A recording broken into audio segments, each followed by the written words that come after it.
8 जनवरी की रात करीब 1 बज रहे थे। चारों तरफ धुंध छाई हुई थी।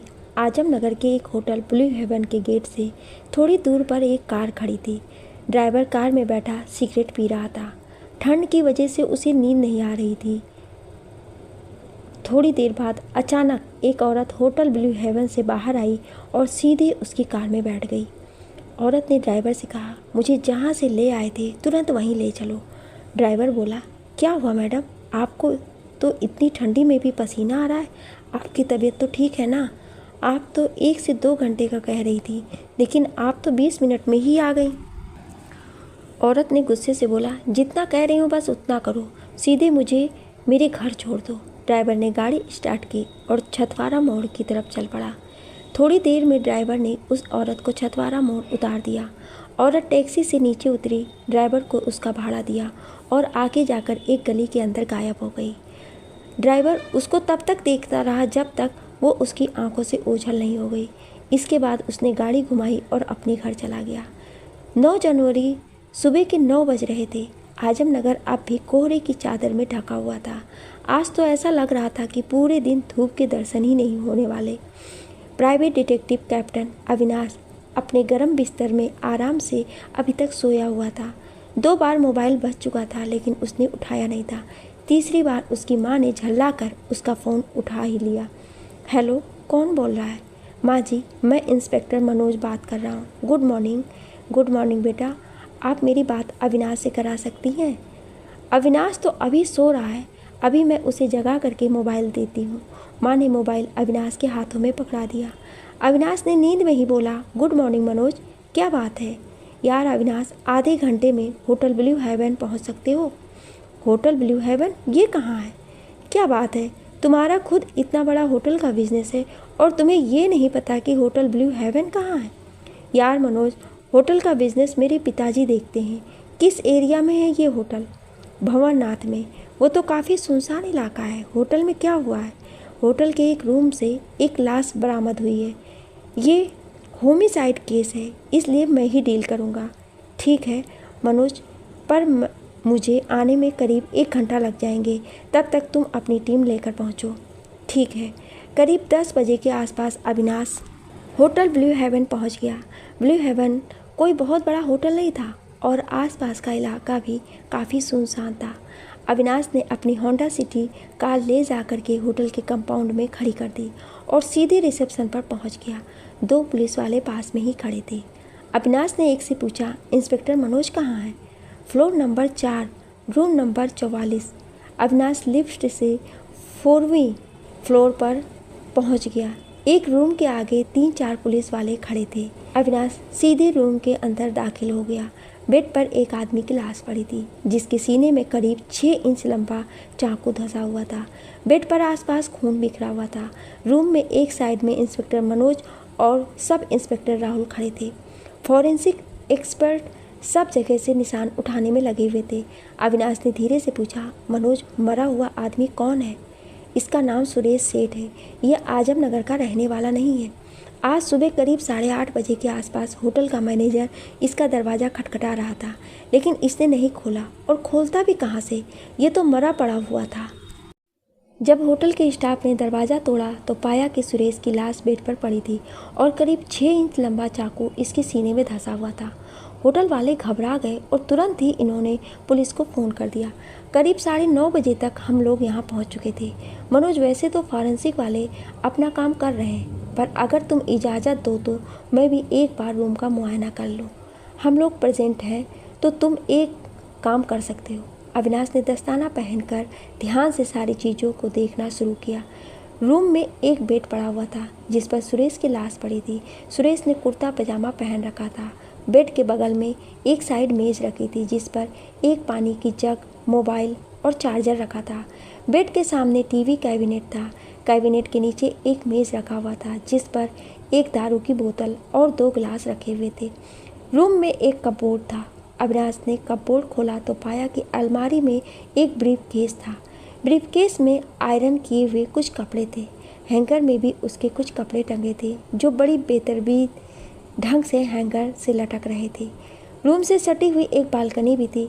अविनाश शीशे का दरवाज़ा खोल करके बालकनी में चला गया। बालकनी से होटल के पीछे का नज़ारा दिखाई दे रहा था।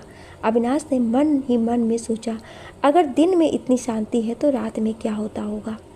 अचानक उसकी नज़र लोहे की रेलिंग से लटकी एक रस्सी पर पड़ी। रस्सी बालकनी से नीचे तक जा रही थी। मनोज, यहाँ बालकनी में आओ। मनोज बालकनी में आ गया। ये देखो, लोहे की रेलिंग से एक प्लास्टिक की रस्सी नीचे तक जा रही है। मैं तुम्हारा इशारा समझ रहा हूँ।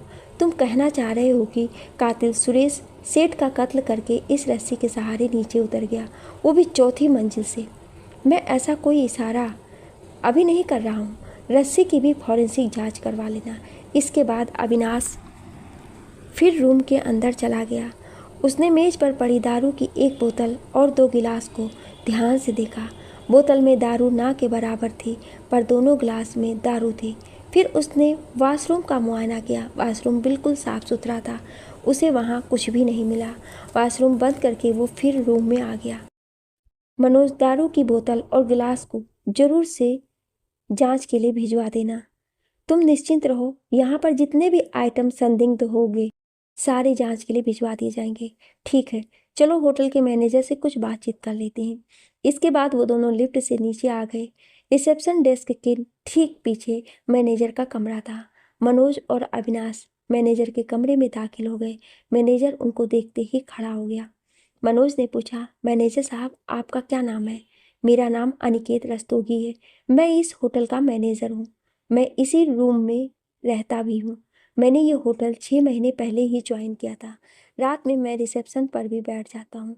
दिन में प्रतिमा रिसेप्शन पर बैठती है, पर वो शाम 7 बजे तक ही ड्यूटी करती है।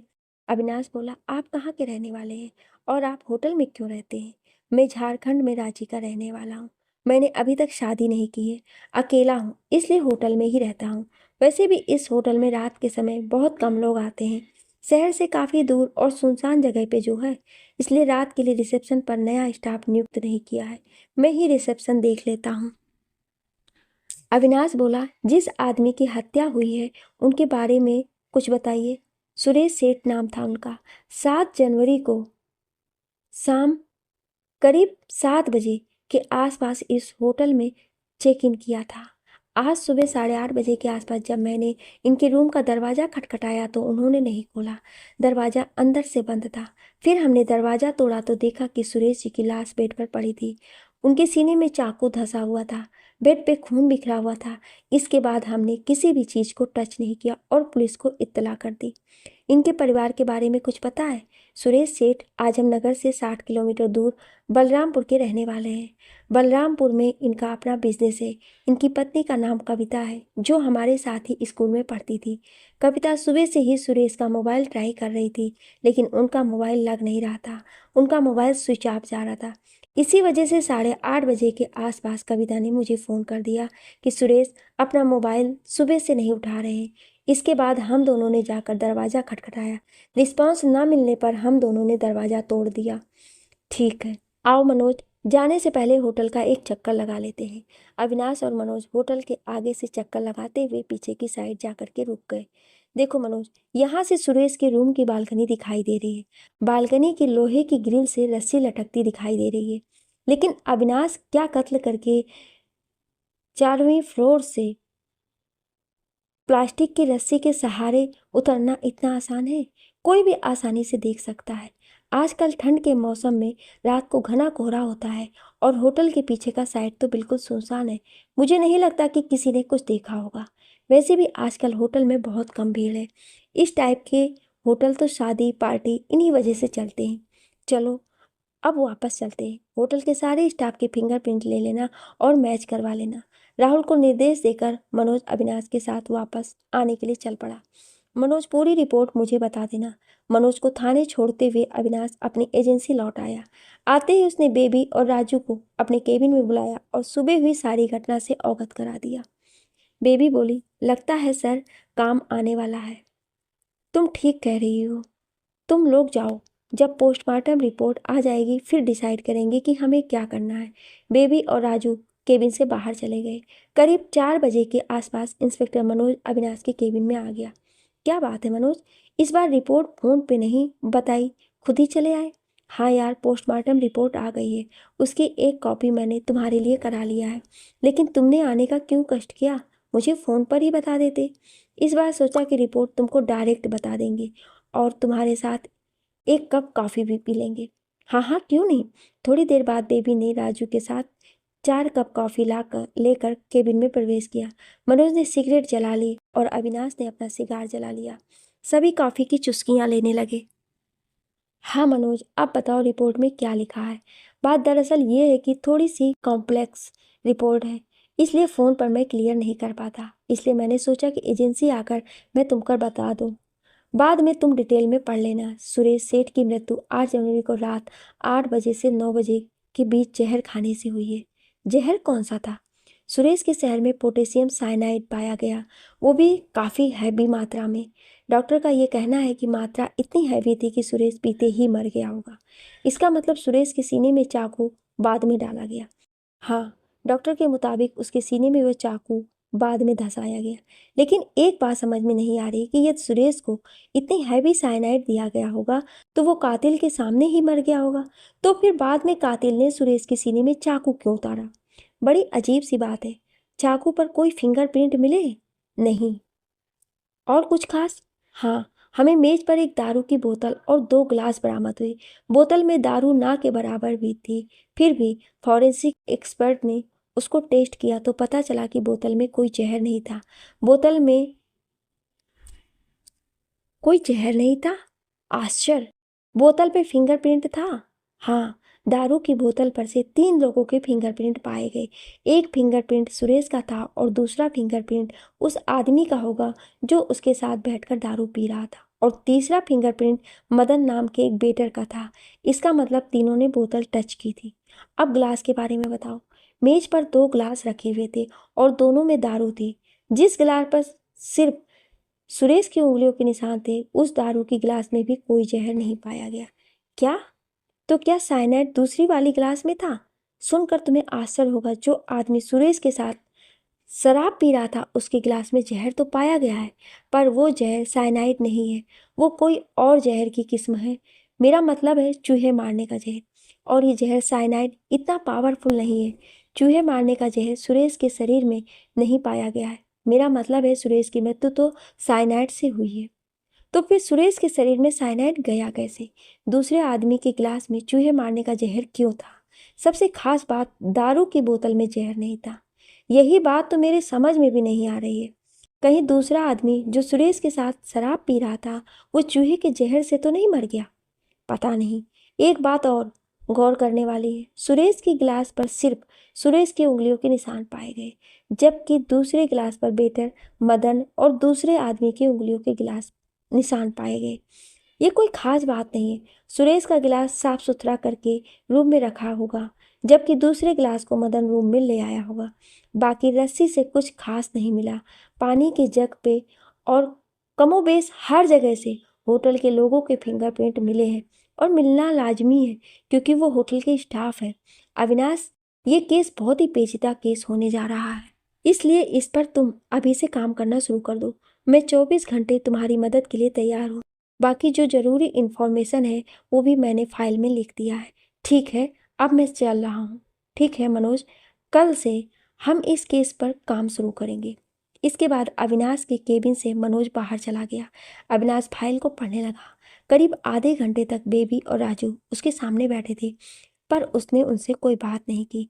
उनकी हिम्मत भी नहीं पड़ी कि वो अविनाश को डिस्टर्ब कर सके। इसके बाद अविनाश ने फाइल उठा करके मेज पर रख दिया। तब तक बेबी बोली, पूरी फाइल पढ़ ली? हाँ, मैंने पूरी फाइल पढ़ ली है। वैसे तो मनोज ने मुझे काफ़ी कुछ बता दिया था, लेकिन मैं फिर भी कुछ बातें रिपीट करना चाहूँगा। तुम दोनों ध्यान से सुनना। सुरेश सेठ की लाश होटल ब्लू हेवन के 4वीं मंजिल के रूम नंबर 44 के बेड पर पड़ी हुई मिली। उसके सीने में 6 इंच का खंजर धंसा हुआ था और बेड पर खून बिखरा हुआ था। पहली दृष्टि में देखने से ऐसा लग रहा था कि उसकी मृत्यु खंजर भोंकने से हुई है, लेकिन पोस्टमार्टम रिपोर्ट से यह साबित होता है कि उसकी मृत्यु रात 8 से 9 बजे के बीच साइनाइड के जहर से हुई थी। उसके पेट में काफ़ी मात्रा में अल्कोहल पाई गई थी। इसका मतलब मरने से पहले सुरेश ने काफ़ी शराब पी थी। उसके साथ एक आदमी और शराब पी रहा था। दारू की बोतल में ना के बराबर शराब थी और उसमें जहर नहीं था। बोतल पर 3 लोगों के फिंगरप्रिंट पाए गए हैं, सुरेश के, बेटर मदन के और वो आदमी जो सुरेश के साथ शराब पी रहा था। यहाँ तक बात बिल्कुल क्लियर है। दारू के साथ 2 गिलास भी बरामद हुए थे और दोनों में शराब थी। जिस गिलास पर सिर्फ और सिर्फ सुरेश सेठ की उंगलियों के निशान है, उसको टेस्ट करने पर मिला है कि उसमें कोई भी जहर का अंश नहीं है। जो दूसरा आदमी उसके साथ शराब पी रहा था, उसके गिलास में जहर का अंश है, पर वो साइनाइड नहीं है, वो चूहे मारने का जहर है। अब प्रश्न ये उठता है कि सुरेश को साइनाइड कैसे दिया गया। राजू बोला, अब प्रश्न ये भी उठता है कि यदि सुरेश पहले ही मर गया तो फिर उसके सीने में किसी ने 6 इंच लंबा खंजर क्यों धंसाया। तब तक बेबी बोली, सर खंजर सुरेश के सीने में कब भोंका गया? करीब 8 जनवरी की रात 3 बजे के आसपास। उसकी मृत्यु साइनाइड से हुई, खंजर से नहीं, इसलिए अभी ये बात इतनी ज़रूरी नहीं है। बेबी बोली, सर अभी हमें क्या करना पड़ेगा? देखो अभी तो शाम हो रही है, बलरामपुर यहाँ से करीब 60 किलोमीटर दूर है और ऊपर से ठंड का समय है और कोहरा भी काफ़ी हो रहा है, इसलिए अभी घर चलो। राजू और बेबी, कल तुम एक काम करना, कल तुम बलरामपुर जाकर सुरेश सेठ के बारे में पूरी जानकारी इकट्ठा करो। उसके आस पड़ोस से बात करना। उसकी वाइफ कविता से बात मत करना। उसकी वाइफ कविता से हम बाद में बात करेंगे, क्योंकि कल उसको सुरेश की डेड बॉडी सौंप दी जाएगी। ऐसे में किसी महिला को परेशान नहीं करते हैं। कल मैं होटल का मुआयना कर लूँगा। चलो अब दोबारा कल शाम को मिलते हैं। जरा मैं मनोज से बात कर लूँ। अविनाश ने मनोज को फ़ोन लगा दिया। मनोज, कल सुरेश सेठ के बारे में जानकारी इकट्ठा करने के लिए राजू और बेबी को मैं बलरामपुर भेज रहा हूँ। हालांकि ये लोग उसकी पत्नी से मुलाकात नहीं करेंगे। ठीक है, फिलहाल मैं ये चाहता हूँ कि कल 10 बजे तुम मेरे साथ होटल ब्लू हेवन चलो। मैं वहाँ का मुआयना करना चाहता हूँ। दिन बीतने पर कुछ सबूत मिलने भी होंगे तो वो भी गायब हो जाएंगे। दूसरे दिन 10 जनवरी को करीब 10 बजे के आसपास अविनाश और इंस्पेक्टर मनोज एक साथ होटल ब्लू हेवन पहुंचे। दोनों सीधे जाकर होटल के मैनेजर अनिकेत रस्तोगी से मिले। अनिकेत उनको देखते ही खड़ा हो गया और अपने सामने वाली चेयर पर बिठाया। सर, मैं आपकी क्या सेवा कर सकता हूं? अविनाश बोला, सुरेश के बारे में कुछ और बताओ। सर, मैं तो इस होटल में करीब पिछले 6 महीने से आया हूँ।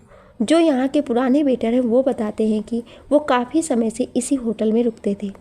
सुरेश ठीक ठाक पैसे वाले आदमी हैं, फिर भी बिराने में बने इस होटल में क्यों रुकते थे?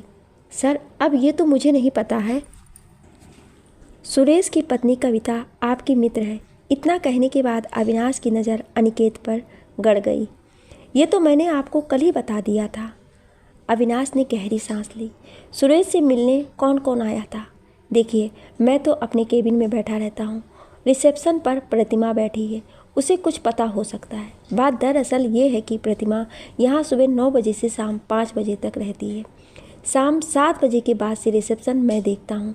हमारा ऐसा कोई 5 स्टार होटल तो है नहीं जहाँ लोग दिन रात आते हों। पार्टी, शादी, बर्थडे, यही हमारी कमाई का मेन जरिया है।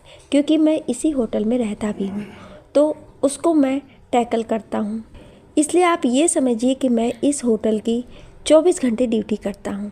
ठीक है, 7 जनवरी से 9 जनवरी तक की सीसीटीवी फुटेज हमें दे दीजिए। माफ़ कीजिएगा सर, सीसीटीवी पिछले 7 दिनों से ख़राब है, मैंने कंप्लेंट कर रखी है।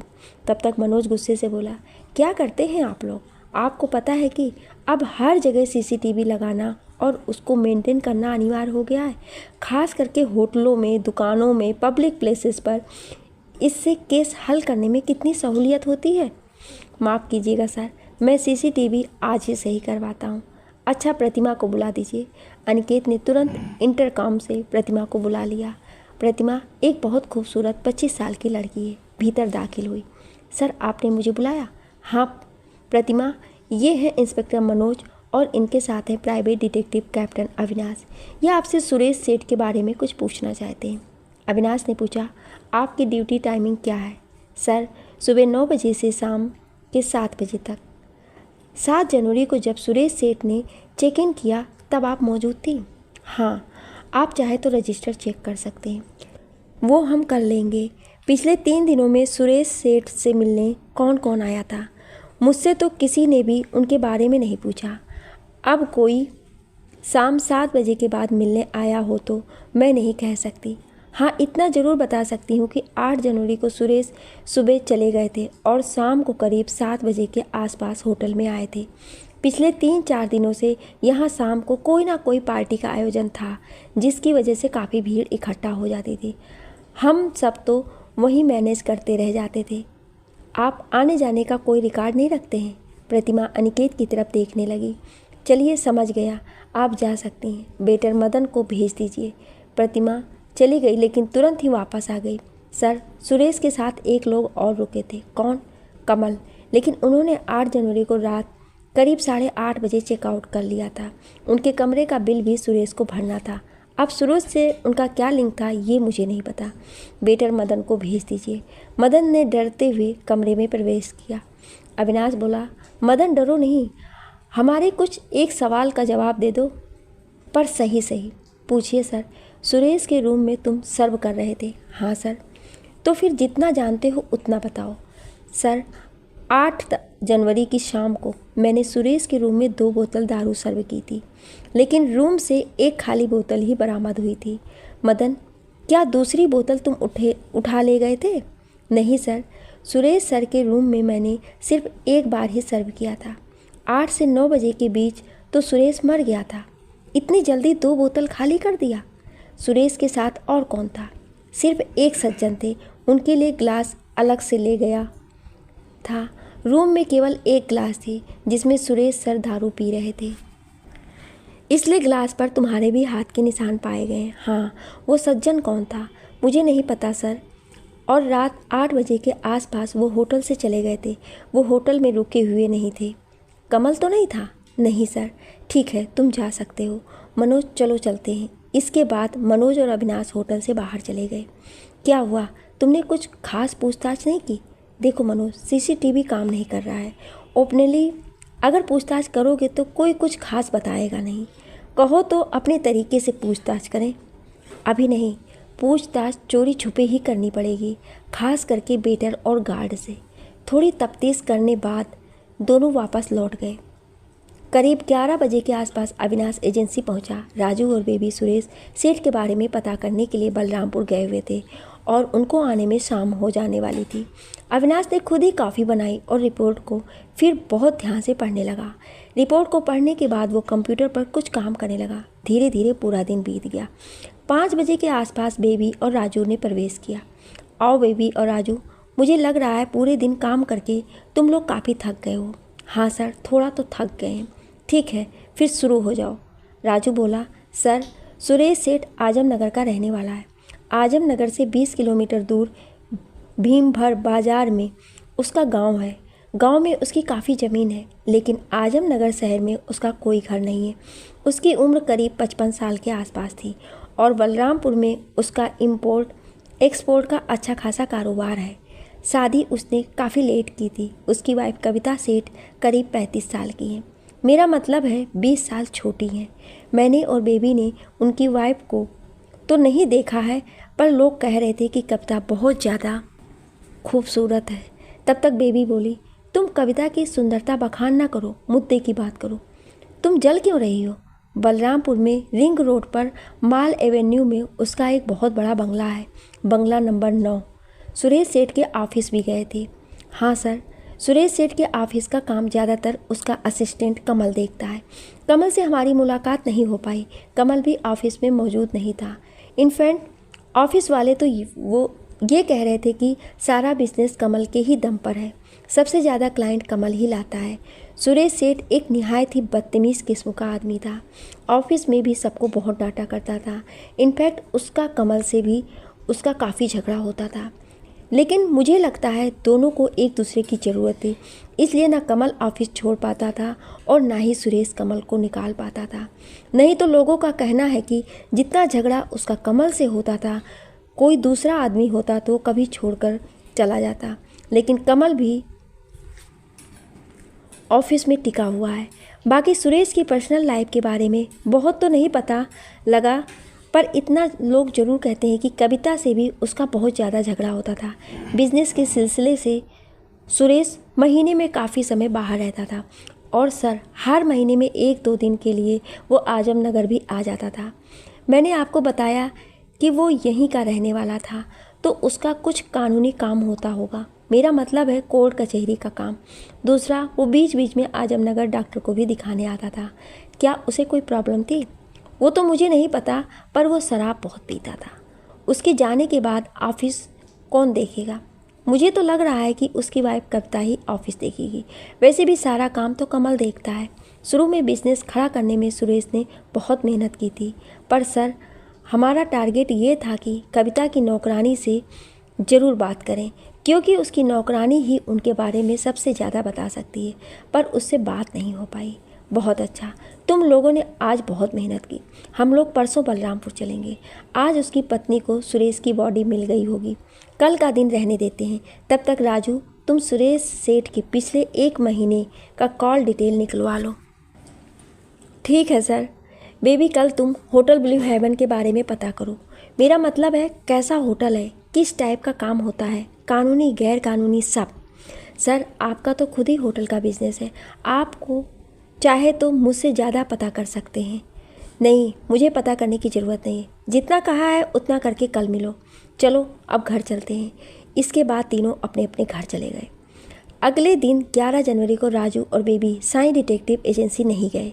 अविनाश भी चुपचाप अकेले एजेंसी में बैठा रहा। दोपहर 1 बजे के आसपास बेबी केबिन में आई। क्या हुआ सर, राजू अभी नहीं आया? नहीं, कॉल रिकॉर्ड निकलवाने में थोड़ा समय तो लगेगा ही। सर होटल के बारे में मैंने कुछ पता किया है। ब्लू हेवन होटल बहुत अच्छा नहीं है, मतलब बी ग्रेड का होटल है। कानूनी और गैर कानूनी दोनों ही काम इसमें होते हैं। मेरा मतलब है रुकने वाले लोग रात में कॉल गर्ल वगैरह भी बुलाते हैं, इसीलिए कुछ ऐसे लोग भी काफ़ी पैसे वाले होते हैं, वो भी इसी होटल में रुकते हैं। यहाँ उनको दारू और लड़की की कोई कमी नहीं होती है। यही वजह है कि होटल का सीसीटीवी फुटेज, विजिटर रिकॉर्ड कुछ भी ढंग से नहीं मिलेगा। कुछ भी पता करने के लिए आपको स्टाफ को कुछ पैसे खिलाना पड़ेगा। बाकी आजकल जो सीज़न चल रहा है उसमें इस होटल में बहुत ज़्यादा लोग नहीं रुके हुए। ये तो मैनेजर ने बताया ही था। कुल 4 फ्लोर की बिल्डिंग है। ग्राउंड फ्लोर मिलकर हर फ्लोर पर 10 कमरे हैं। 5 कमरे आगे साइड और 5 कमरे पीछे साइड, कुल मिलाकर 50 कमरे हैं।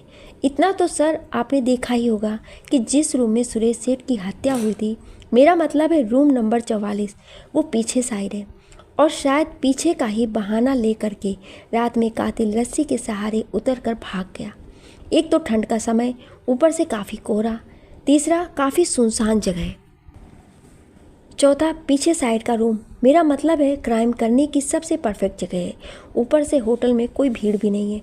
ये बात सही है कि पिछले 3-4 दिनों से पार्टी के लिए होटल का लॉन शाम को बुक था, पर पार्टी ज़्यादा से ज़्यादा 10 बजे तक ख़त्म हो जाती है। इसके बाद चारों तरफ सन्नाटा। बाकी सुरेश का असिस्टेंट कमल सुरेश के साथ ही होटल में था। कमल ने 8 जनवरी को रात करीब 8:30 बजे होटल छोड़ दिया था। ये बात आपको प्रतिमा ने बताई थी, पर जिस रात कत्ल हुआ उसी रात क्यों? कहीं ऐसा तो नहीं कि कमल ही जिम्मेदार है इन सब के पीछे? बेबी, सुरेश के हत्या का समय पोस्टमार्टम रिपोर्ट में रात 8 से 9 बजे के बीच का है। उसी दौरान कमल का होटल से चेकआउट करना थोड़ा संदेहास्पद तो है, पर बिना कमल से मिले कुछ भी कहना बहुत जल्दबाजी होगी। मदन के हिसाब से शाम 7 बजे उसने 2 बोतल शराब सर्व की थी, फुल 2 बोतल। लेकिन रूम की तलाशी में तो हमें एक ही बोतल बरामद हुई, फिर दूसरी बोतल कहाँ गई? रूम का दरवाज़ा भी अंदर से बंद था। ये होटल स्टाफ कुछ ज़रूर छुपा रहे हैं। इसका मतलब हमें 2 लोगों के बारे में पता करना होगा। पहला सुरेश सेठ का असिस्टेंट कमल, और दूसरा सुरेश उस रात किसके साथ बैठकर दारू पी रहा था। बेबी अभी तुम जाओ, जब राजू आए तब उसके साथ आना। बेबी चली गई। करीब 2 घंटे बाद राजू ने बेबी के साथ केबिन में प्रवेश किया। सर, मैंने सुरेश के कॉल रिकॉर्ड निकलवा लिया है, और मैंने और बेबी ने सुरेश सेठ के सारे कॉल रिकॉर्ड्स का अध्ययन भी कर लिया है। चलो ये बताओ कि तुम लोगों ने क्या पता लगाया? पिछले 1 महीने में सुरेश की सबसे ज़्यादा बातचीत रवि मनचंदानी से हुई। दूसरा नाम है डॉक्टर दर्शन मलिक। तीसरा असिस्टेंट कमल है, और सबसे कम बात अपनी वाइफ कविता से की है। बाकी ऐसा कुछ खास नहीं है कॉल लिस्ट में। अब सबसे पहले हमें इन सब के बारे में पता करना होगा कि ये कौन लोग हैं। अब इन लोगों के बारे में उसकी वाइफ ही बता सकती है, अगर नहीं बताएगी फिर देखा जाएगा। राजू और बेबी, ऐसा करो कि ये कॉल रिकॉर्ड्स अपने साथ रखे रहना। कल 10 बजे मैं अपनी कार से तुमको पिकअप कर लूँगा और हम लोग कविता सेठ का बयान लेने के लिए बलरामपुर चलेंगे। मैं मनोज को फ़ोन कर दूँगा कि वो कविता को बता देगा कि वो हमारे साथ पूरा सहयोग करें। अब चलो चलते हैं। इसके बाद तीनों ने एजेंसी बंद की और अपने अपने घर को चले गए। अगले दिन 12 जनवरी को सुबह करीब 11 बजे के आसपास अविनाश बेबी और राजू को लेकर के बलरामपुर पहुंच गया और सीधे सुरेश बंगले के सामने पहुंच गया। गार्ड ने उसे रोक दिया। सर, आप किससे मिलना चाहते हैं? मैं सुरेश सेठ के कत्ल के सिलसिले में कविता से बात करना चाहता हूँ। ठीक है सर, आप अंदर जा सकते हैं। अविनाश ने अपनी कार पोर्च के नीचे खड़ी कर दी। दरवाज़ा खुला हुआ था। ड्राइंग रूम में सोफे पर सादे साड़ी में एक महिला बैठी हुई थी। अविनाश ने दरवाज़ा खटखटाया। महिला ने सर उठा करके अविनाश की तरफ देखा और अंदर आने का इशारा किया। अविनाश ने खड़े खड़े ही बोला, मुझे प्राइवेट डिटेक्टिव कैप्टन अविनाश कहते हैं और ये मेरे असिस्टेंट राजू और बेबी। देखिए, मैं जानता हूँ कि ये बहुत उचित समय नहीं है आपसे बात करने का। आप खुद भी बहुत परेशान हैं। आजमनगर की पुलिस इस केस को इन्वेस्टिगेट कर रही है। मैं इस केस में पुलिस की सहायता कर रहा हूँ। हाँ, कल रात इंस्पेक्टर मनोज का मुझे फ़ोन आया था कि मैं आपका सहयोग करूँ। आप लोग खड़े क्यों हैं? कृपया बैठ जाइए। सब सोफे पर बैठ गए। उसने अपनी नौकरानी से पानी लाने को कहा, लेकिन अविनाश ने बीच में ही रोक दिया। राजू धीरे से अविनाश से बोला, देखा सर, कविता कितनी खूबसूरत है। अविनाश ने उसे जोर से घूरा। बेबी मुस्कुरा दी। कविता बोली, बताइए, आप क्या जानना चाहते हैं? सबसे पहले आप अपने और सुरेश सेठ के बारे में बताइए। हालांकि कुछ कुछ हमें पता है, फिर भी मैं आपसे सुनना चाहता हूँ। मैं झारखंड के रांची की रहने वाली हूँ और मध्यम वर्गीय परिवार से हूँ। हम लोगों के बीच उम्र का फासला होने के बावजूद घर वालों ने हमारी शादी कर दी। कुछ दिन तक तो सब ठीक रहा, लेकिन बाद में हम लोगों के बीच अनबन होने लगी। हमारा कोई बच्चा नहीं है। घर के पीछे कॉटेज बना हुआ है। सुरेश उसी में रहते थे। मुझसे कुछ खास मतलब नहीं रखते थे। ऑफिस से आने के बाद अपने कॉटेज में ड्रिंक करने के बैठ जाते थे और वहीं खाना खाकर सो जाते थे। लेकिन मतलब ना रखने की कोई तो खास वजह होगी। मुझसे मन भर गया होगा तो उन्होंने मुझसे मतलब रखना छोड़ दिया। अपने बिजनेस के सिलसिले में वो काफ़ी टाइम बाहर भी रहते थे। वो बाहर क्या करते थे, इस बारे में मुझे कोई जानकारी नहीं है। सुरेश की मौत की सूचना आपको कैसे मिली? सुरेश आजमनगर के रहने वाले थे। ज़मीन जायदाद के केस के सिलसिले में, अपने बिजनेस के सिलसिले में और अपनी हेल्थ के सिलसिले में वो आजमनगर आते जाते रहते थे। सुरेश 7 जनवरी को अपने असिस्टेंट कमल के साथ आजमनगर गए थे। 8 जनवरी को मेरी उनसे बात हुई थी। 9 जनवरी को सुबह मैं उनका फ़ोन ट्राई कर रही थी, पर फ़ोन बंद जा रहा था। मुझे पता है कि वो होटल ब्लू हेवन में रुकते थे। उसका मैनेजर अनिकेत मेरा परिचित है। हम लोग रांची में साथ साथ पढ़े हुए थे। मैंने सीधे करीब 8:30 बजे के आसपास अनिकेत को फ़ोन लगा दिया। उसके बाद तो सब आप लोगों को पता ही होगा। आप अभी कह रही थी कि सुरेश को हेल्थ प्रॉब्लम भी थी। जो आदमी हर रोज़ शाम से दारू पिएगा तो क्या उसे हेल्थ प्रॉब्लम नहीं होगी? इनफैक्ट 8 जनवरी को डॉक्टर दर्शन मलिक भी सुरेश के साथ आजमनगर में थे। वो हमारे फैमिली डॉक्टर हैं। सुरेश हमारी तो नहीं सुनते, लेकिन अपने वकील और अपने डॉक्टर की तो सुनेंगे ही। इसलिए डॉक्टर दर्शन मलिक 8 जनवरी को खुद सुरेश को दिखाने के लिए आजमनगर में उपस्थित थे। आजमनगर में काफ़ी फेमस डॉक्टर हैं। सुबह जब सुरेश का फ़ोन स्विच ऑफ आ रहा था तो आपने कमल को फ़ोन क्यों नहीं किया? मैंने कमल को ही सबसे पहले मिलाया था, पर कमल का फ़ोन स्विच ऑफ आ रहा था। तब मैंने अनिकेत को फ़ोन किया। इनफैक्ट कमल और डॉक्टर दर्शन दोनों का मोबाइल अब भी बंद आ रहा है। वह दोनों सुरेश के दाह संस्कार में भी मौजूद नहीं थे। सिर्फ वकील रवि मौजूद थे। पता नहीं कहाँ चले गए दोनों आते हैं तो अच्छी तरीके से खबर लेती हूँ। अब बिज़नेस कौन देखेगा? मैं देखूँगी। मैंने बिज़नेस कोर्स किया है, मुझे कोई दिक्कत नहीं है। ये बात सही है कि सुरेश ने शुरू में बिज़नेस एस्टेब्लिश करने में बहुत मेहनत किया, पर बाद में तो वो काफ़ी लापरवाह हो गए थे। सारी डिपेंडेंसी उनकी कमल पर ही थी। आपके घर में कितने नौकरानी हैं? एक नौकरानी है जो फुल टाइम रहती है। एक खाना बनाने वाली बाई है जो सुबह दोपहर शाम आती है। रवि मनचंदानी कौन है? रवि मनचांदी पेशे से वकील है, सुरेश का सारा लीगल काम वही देखते हैं। ठीक है कविता जी, आप हमें अपना मोबाइल नंबर बताइए। मेरे पास 2 नंबर है, मैं दोनों नंबर आपको बता दे रही हूँ। बेबी ने कविता के दोनों मोबाइल नंबर को नोट कर लिया। हमें रवि मनचंदानी, कमल और डॉक्टर मलिक का पता चाहिए, यदि आपको कोई दिक्कत ना हो तो। इसमें कोई दिक्कत की बात नहीं है। कविता ने तीनों का एड्रेस बेबी को नोट करा दिया।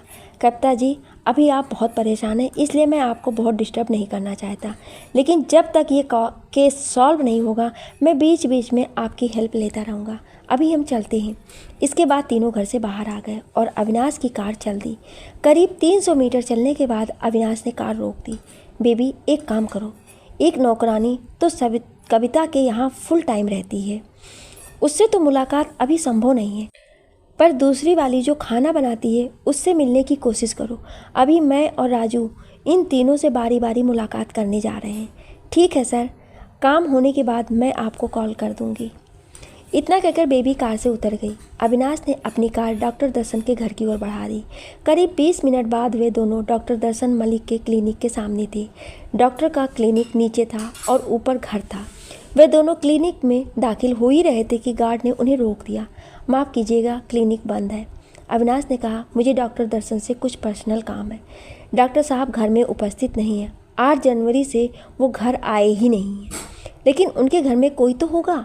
नहीं, वो अपने घर में अकेले रहते हैं। आप चाहे तो उनके स्टाफ से बात कर सकते हैं। ठीक है, मुझे उनके स्टाफ से ही बात कर लेने दो। राजू को बाहर खड़ा करके अविनाश अंदर चला गया। क्लिनिक बिल्कुल खाली था। रिसेप्शन डेस्क पर एक लड़की बैठी हुई थी। अविनाश के जाते ही वो खड़ी हो गई।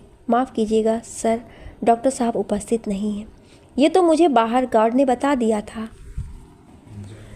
डॉक्टर दर्शन मलिक क्लिनिक में कब से उपस्थित नहीं है। 8 जनवरी की सुबह आजमनगर चले गए थे। बोला था कि रात तक लौट आएंगे, पर अब तक नहीं आए हैं। 9 जनवरी से उनका मोबाइल भी स्विच ऑफ आ रहा है। मुझे डॉक्टर दर्शन का मोबाइल नंबर और 1-2 फ़ोटो दे दीजिए। वैसे उनके कितने नंबर हैं? उनके सर 2 नंबर हैं, एक मोबाइल और एक लैंडलाइन नंबर है। दोनों नंबर नोट करने के बाद और फ़ोटो लेने के बाद अविनाश क्लिनिक से बाहर आ गया। आओ एक बार कमल के घर भी चलकर देख लेते हैं। कमल का मोबाइल भी लगातार स्विच ऑफ आ रहा था। करीब 25 मिनट बाद वे कमल के घर में पहुंच गए। कमल का घर सिधारी एरिया में था। कमल के अपार्टमेंट का नाम ग्रीन रेजिडेंसी था। उसमें ए से लेकर एफ तक 6 टावर थे। हर टावर में 12 फ्लोर थे।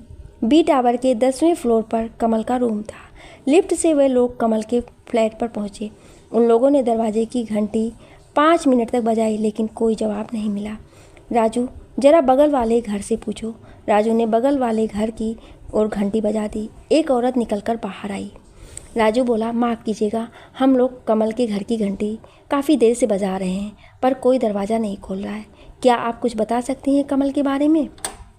इधर 3-4 दिनों से मैंने भी कमल को नहीं देखा है, लेकिन अगर वो बाहर होता तो दरवाज़ा पर ताला लटकना चाहिए था। बात तो आपकी सही है। एक काम करती हूँ, मैं नीचे अपार्टमेंट के सोसाइटी ऑफिस में कॉल करती हूँ। उस औरत ने सोसाइटी में कॉल किया और करीब 10 मिनट बाद सोसाइटी का सेक्रेटरी आ गया। उसने भी काफ़ी देर तक दरवाज़ा खटखटाया, पर अंदर से कोई जवाब नहीं मिला। सेक्रेटरी बोला, मुझे लग रहा है कुछ गड़बड़ है, हमें पुलिस को कॉल करनी चाहिए। अविनाश ने बोला, मेरे हिसाब से सबसे पहले हमें दरवाज़ा तोड़ देना चाहिए। हो सकता हो कमल को किसी मेडिकल हेल्प की ज़रूरत हो। आप ठीक बात कर रहे हैं, मैं नीचे से 2 लेबर को बुला कर लाता हूँ। थोड़ी देर में लेबर आए और दरवाज़ा तोड़ दिया। सेक्रेटरी अंदर दाखिल हुआ, बाकी सब बाहर ही रहे। वो करीब 1 मिनट बाद बड़ी तेज़ी से बाहर आ गया। अविनाश बोला, क्यों, क्या हुआ सर? कमल बेड पर लेटा पड़ा है और उसका शरीर नीला पड़ गया है, बड़ी बदबू भी आ रही है। इसके बाद अविनाश अंदर दाखिल हुआ। उसने देखा कि कमल बेड पर मरा पड़ा हुआ था, उसका शरीर नीला पड़ गया था। वो भी बाहर आ गया और सेक्रेटरी से कहा कि अब आप पुलिस को बुला लीजिए। थोड़ी देर में सब इंस्पेक्टर अपने 3 कांस्टेबल के साथ आ गए। उसने घर सील करके लाश का पंचनामा करके पोस्टमार्टम के लिए भिजवा दिया। सब इंस्पेक्टर ने अविनाश से पूछा, क्या लाश को सबसे पहले आपने देखा था? अविनाश ने कहा, मैंने नहीं, इस सोसाइटी के सेक्रेटरी ने देखा था। मैं यहाँ का नहीं रहने वाला हूँ, मैं आजमनगर का डिटेक्टिव अविनाश हूँ। एक कत्ल की तफ्तीश में मैं कमल से मिलने चाहता था। आप चाहे तो इस सिलसिले में आजमनगर के इंस्पेक्टर मनोज से बात कर सकते हैं। जब काफ़ी देर तक दरवाज़ा नहीं खुला तो मैंने सेक्रेटरी को बुलाया। जब दरवाज़ा तोड़ा गया तो हमने पाया कि कमल अंदर मरा पड़ा हुआ है। मैं तो कमल को पहचानता भी नहीं था, बस आज ही देखा हूँ, वो भी मरे हुए हालत में। बस आप एक काम कीजिएगा इंस्पेक्टर साहब, आप घर की तलाशी अच्छे तरीके से ले लीजिए और जो भी संदिग्ध सामान हो उसकी फॉरेंसिक जांच करवा लीजिए। आप मुझे समझाने की कोशिश ना करें कि मुझे क्या करना है और क्या नहीं करना है। मैं आपको समझा नहीं रहा हूँ, बस बता रहा हूँ कि आजमनगर पुलिस भी एक कत्ल की तफ्तीश कर रही है। हो सकता हो कि दोनों मौतें एक दूसरे से जुड़ी हों। अभी ये कह पाना तो बहुत ही मुश्किल है कि ये हत्या है या आत्महत्या। मिस्टर अविनाश, आप अपना मोबाइल नंबर हमें दे दीजिए। राजू और अविनाश ग्रीन रेजिडेंसी से बाहर आ गए। बड़ी अजीब सी बात है, जो लोग भी 8 जनवरी को आजमनगर में थे एक एक करके इस दुनिया से जा रहे हैं। सर, मिल तो हम डॉक्टर दर्शन से भी नहीं पाए। कहीं ऐसा तो नहीं कि डॉक्टर दर्शन भी इस दुनिया में? पता नहीं राजू, कुछ भी कह पाना मुश्किल है। एक काम करो कि बेबी को फ़ोन से ये बता दो कि वो कविता को कमल के मौत की सूचना दे दे। चलो हम लोग रवि चंदानी से मिल लेते हैं, वो इस समय कोर्ट में ही उपस्थित होगा। और हाँ, उसकी फ़ोटो अपने मोबाइल से ले लेना। अविनाश और राजू कार से कोर्ट चल पड़े। करीब 20-25 मिनट बाद वे डिस्ट्रिक्ट कोर्ट में रवि मनचंदा के केबिन में उपस्थित थे। रवि मनचंदा बोला, मैंने आप लोगों को पहचाना नहीं। अविनाश ने कहा, हम लोग यहाँ के रहने वाले नहीं हैं, हम लोग आजमनगर के रहने वाले हैं। मैं पेशे से एक प्राइवेट डिटेक्टिव हूँ। आपको तो पता लग गया होगा कि आपके मित्र सुरेश सेठ की होटल ब्लू हेवन में किसी ने हत्या कर दी। हाँ, मुझे पता चला, मैं उसके क्राइम सीन में भी मौजूद था। आप बस मेरे 2-4 सवाल के जवाब दे दीजिए। आपको सुरेश के बारे में औरों से ज़्यादा पता होगा क्योंकि आप उनका सारा लीगल देखते थे। अब ये तो मुझे नहीं पता कि मैं औरों से ज़्यादा जानता हूँ कि नहीं, पर उनका सारा लीगल मैं देखता था। वे आजमनगर के रहने वाले थे, इसलिए उनके गांव की ज़मीन जायदाद के मसलों को भी मैं ही देखता था। आपको क्या लगता है कि उनकी हत्या किसने की होगी? इस बारे में तो मैं कुछ नहीं कह सकता, फिर भी आप उनके वकील हैं, आपको इतना तो पता ही होगा कि उनकी किसी से दुश्मनी थी या नहीं। उन्होंने ऐसे किसी रंजिश का जिक्र मुझसे तो नहीं किया। देखिए, जैसा उनका धंधा है, मुझे तो नहीं लगता कि उसमें किसी से कोई दुश्मनी हो सकती है। बाकी हो सकता हो बहुत अंदर की बात मुझे भी ना पता हो। मैं आपको एक बात और बता दूं कि उनके असिस्टेंट कमल की भी मौत हो गई है। क्या? कमल की मौत हो गई है? इस बारे में तो मुझे कोई जानकारी नहीं थी। कमल तो सुरेश का असिस्टेंट था, या यूँ कह लीजिए कि कमल ही सुरेश का सारा काम धाम देखता था। बेचारी कविता के लिए तो और भी मुश्किल आ गई। बेचारी, उसके ऊपर तो जैसे पहाड़ ही टूट गया। और सबसे खास बात, डॉक्टर दर्शन मलिक भी 8 जनवरी से गायब है। क्या कह रहे हैं आप? डॉक्टर दर्शन भी? आप शादीशुदा हैं? हाँ, चौक में मेरा घर है जिसमें मैं अपनी पत्नी और 2 बच्चों के साथ रहता हूँ। कोई ऐसी खास बात जो आप हमें बता सकें जिससे हमें इस केस में मदद मिल सके? मुझे तो कुछ खास पता नहीं है, अगर कुछ पता लगता है तो मैं आपको तुरंत बताऊंगा। आप अपना मोबाइल नंबर हमें दे दीजिए। ठीक है रवि, हम चलते हैं, अगर ज़रूरत हुई तो दोबारा आपसे मुलाकात करूंगा। इतना कहकर दोनों कोर्ट से बाहर आ गए। राजू, सामने रेस्टोरेंट अच्छा लग रहा है, चलो वहीं बैठकर खाना खाते हैं। बेबी को भी यहीं बुला लो, खाना खाकर हम लोग लौट चलेंगे। राजू ने फ़ोन करके बेबी को भी वहीं बुला लिया। तीनों ने जमकर खाना खाया और फिर आजमनगर लौटने के लिए चल पड़े। रास्ते में अविनाश ने बेबी से पूछा, तुमने नौकरानी से कुछ पता किया? हाँ सर, कुछ नौकरानी से किया है। मुझे 500 रुपये नौकरानी को देने भी पड़े। जितना नौकरानी से मुझे पता लगा है उसके हिसाब से तो सुरेश ज़्यादातर अपने कॉटेज में ही रहता था। मेरा मतलब है कि रात में भी वो अपने कॉटेज में ही सोता था। कविता अपने रूम में भी सोती थी।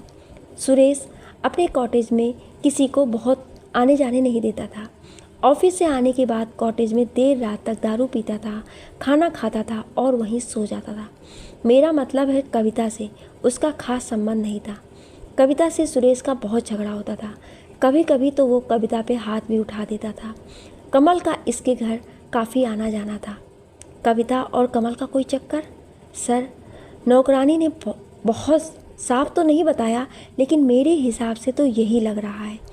बहुत अजीब केस है, कुछ भी साफ नहीं हो रहा है।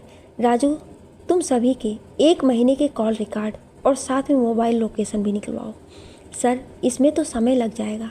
कोई बात नहीं है, कल शाम तक का समय ले लो, क्योंकि सब के सब तो गायब है। सुरेश मर गया, कमल मर गया, डॉक्टर दर्शन गायब है। कविता से भी बहुत ज़्यादा पूछ नहीं सकते। रवि मनचंदानी वकील है, वो शकल से ही धूर्त और चालाक लग रहा है। उससे बिना सबूत कुछ भी उगलवाना इतना आसान ना होगा। होटल का सीसीटीवी खराब है, इसलिए केवल कॉल रिकॉर्ड का ही सहारा है। कॉल रिकॉर्ड देखने के बाद मनोज से कहकर कमल की पोस्टमार्टम रिपोर्ट भी बलरामपुर पुलिस से मंगवा लेंगे। ठीक है सर। बेबी बोली, सर मैं अब घर जाऊंगी, मुझे कुछ ज़रूरी काम है। मैं अब कल सुबह आऊंगी। ठीक है, पर होटल ब्लू हेवन से होते हुए आना। होटल के स्टाफ को सबकी फ़ोटो बारी बारी दिखा के ये कंफर्म कर लेना कि 8 जनवरी को कौन कौन सुरेश से मिलने आया था।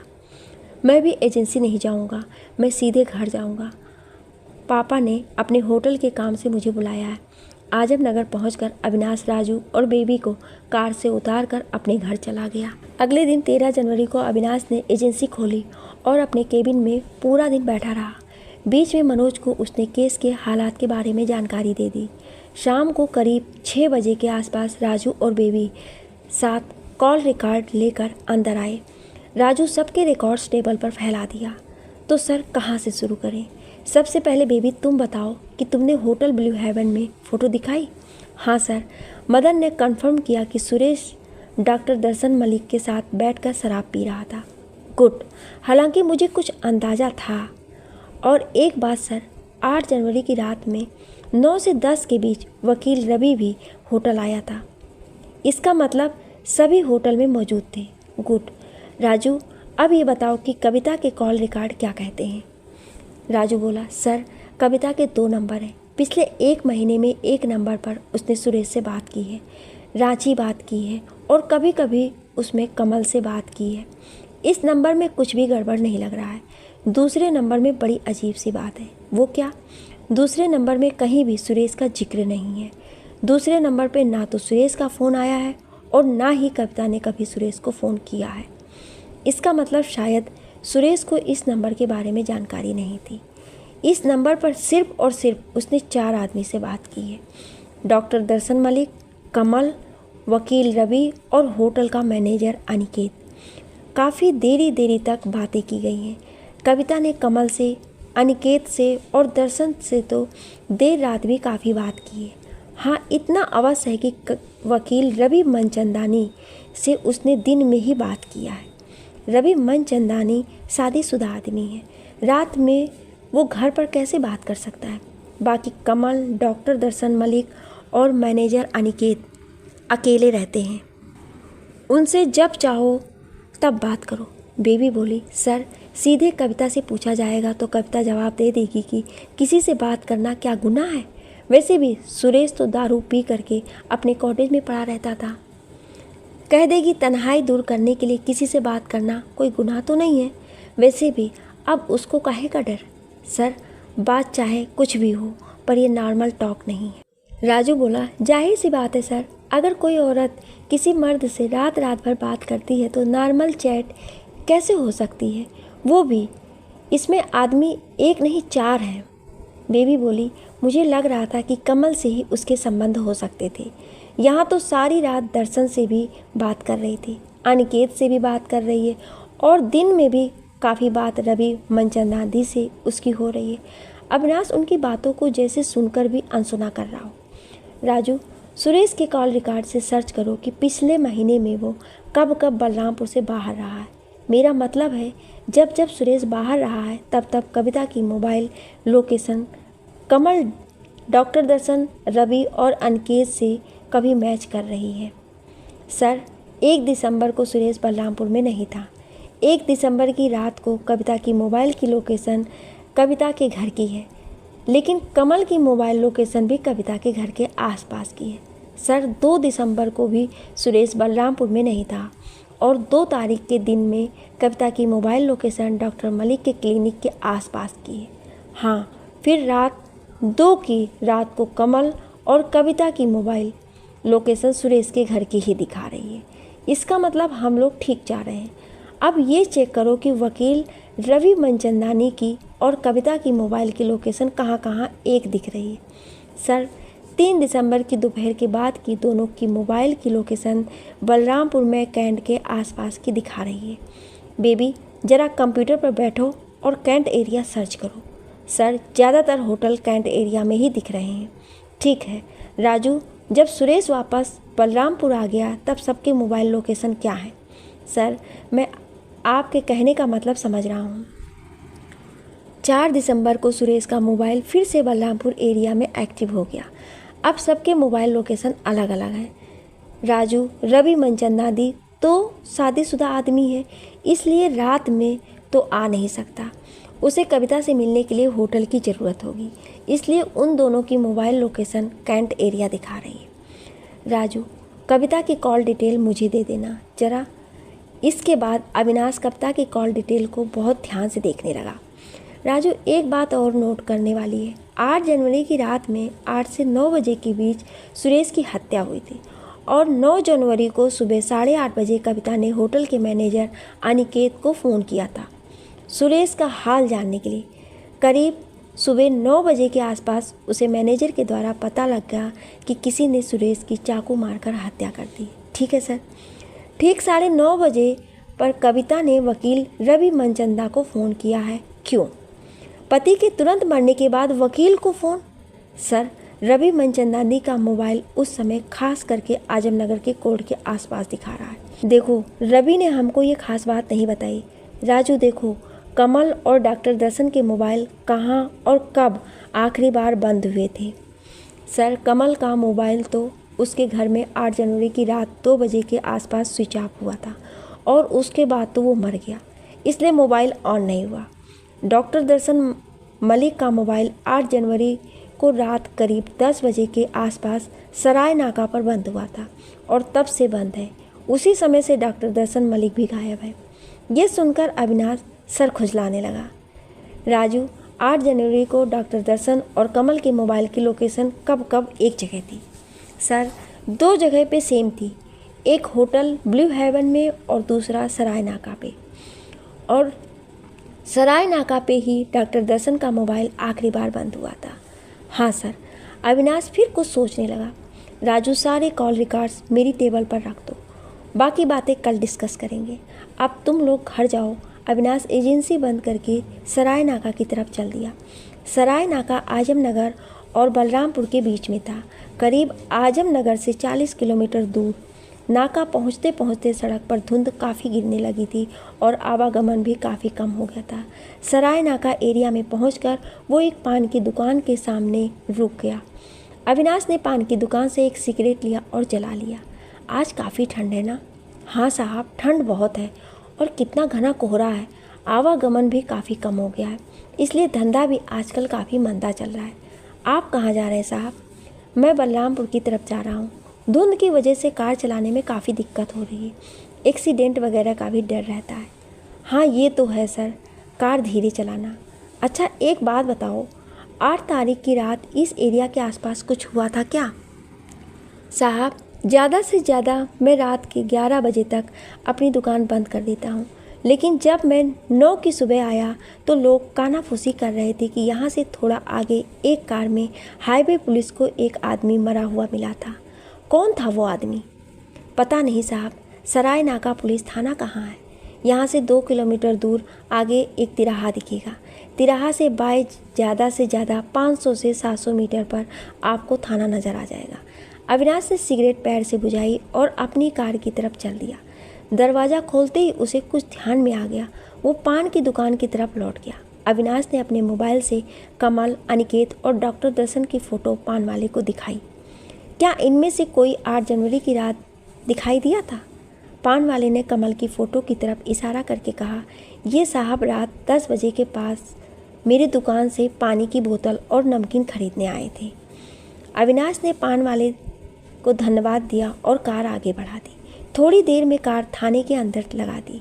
थाने में एक दरोगा और 4 सिपाही बैठे थे। अविनाश कार से उतरा और जाकर दरोगा के सामने बैठ गया। दरोगा बोला, फरमाइए, क्या काम है आपको? मैं एक आदमी की तलाश कर रहा हूँ। वो 8 जनवरी की रात से गायब है। अभी अभी एक पान वाले ने मुझे बताया है कि 8 की रात, मेरा मतलब 9 की सुबह, इस सड़क पर कोई हादसा हुआ था। हाईवे पुलिस को कार के अंदर से एक आदमी की लाश मिली थी। दरोगा बोला, उस आदमी की आप फ़ोटो लाए हैं? अविनाश ने डॉक्टर दर्शन की फ़ोटो दरोगा को दिखाई। हाँ, यही आदमी था वो। जहर से उस आदमी की मृत्यु हुई थी। लाश अभी भी मुर्दा घर में पड़ी है। कोई क्लेम करने नहीं आया है। क्यों? आपको डॉक्टर दर्शन की कार से या उसके पास ऐसा कुछ भी बरामद नहीं हुआ जिससे उसकी पहचान हो सके? मोबाइल, वॉलेट, कुछ भी नहीं था। किसी ने सब कुछ फेंक दिया। इसी से हमें शक हो रहा था कि डॉक्टर की हत्या की गई है। किसी ने धोखे से शराब के रास्ते साइनाइड दे दिया था। पोस्टमार्टम रिपोर्ट तो यही कहती है। हत्या का समय 8 जनवरी को रात 10 बजे के आसपास का है। आश्चर्य, यहाँ भी साइनाइड? डॉक्टर की कार का रजिस्ट्रेशन नंबर रामनगर का है। हमने आरटीओ से डिटेल मंगवाई पर कुछ समय लग रहा है। चलिए, ये अच्छा है कि आपने लाश पहचान ली है। तुरंत ही अविनाश ने डॉक्टर दर्शन की रिसेप्शनिस्ट को फ़ोन कर डॉक्टर दर्शन की मौत की सूचना दे दी। दरोगा साहब, मैंने डॉक्टर की क्लिनिक में इन्फॉर्म कर दिया है। वे लोग अभी डॉक्टर की लाश ले लेंगे। चलिए दरोगा साहब, आपका काम तो हो गया। आप कौन हैं? आपने बताया नहीं। देखिए, आजम नगर में एक कत्ल हो गया है। मैं उस कत्ल की तफ्तीश कर रहा हूँ। क्या आप पुलिस वाले हैं? मैं इंस्पेक्टर मनोज का दोस्त हूँ और इस केस में उनकी हेल्प कर रहा हूँ। मुझे क्राइम ब्रांच के इंस्पेक्टर मनोज के बारे में पता है। काफ़ी ईमानदार और कड़क ऑफिसर हैं। आप सही कह रहे हैं दरोगा साहब, बहुत बहुत धन्यवाद। इतना कहकर वापस आजम नगर की तरफ चल पड़ा। उसे पहुंचने में रात के 10 बज गए। खाना पीना खाने के बाद उसने मनोज को फ़ोन किया और सारे केस की प्रोग्रेस के बारे में बता दी। यार अविनाश, बड़ा अजीब केस मालूम हो रहा है। जो लोग मिल रहे हैं सब लोग निकल लिए हैं। केवल अभी तक 2 लोग बचे हैं। एक है कविता और दूसरा वकील। अनिकेत को तुम भूल रहे हो। मैंने तुम्हें इसलिए किया फ़ोन कि मैं तुम्हारी हेल्प चाहता हूँ। बोलो, कल मेरे साथ सराय नाका और बलरामपुर दोनों जगह मिलो। कमल और डॉक्टर दर्शन से संबंधित जो भी सबूत बरामद हुए हैं मैं सबको देखना चाहता हूँ। ठीक है, कल मैं तुम्हारे साथ चलूँगा। थाने आ जाना, वहीं से चल पड़ेंगे। ठीक है, चलो मैं फ़ोन रख रहा हूँ। Good night. क्या आप इस कहानी का अगला भाग सुनना चाहते हैं? तो कमेंट में यस या नो ज़रूर लिखिएगा। Thank you.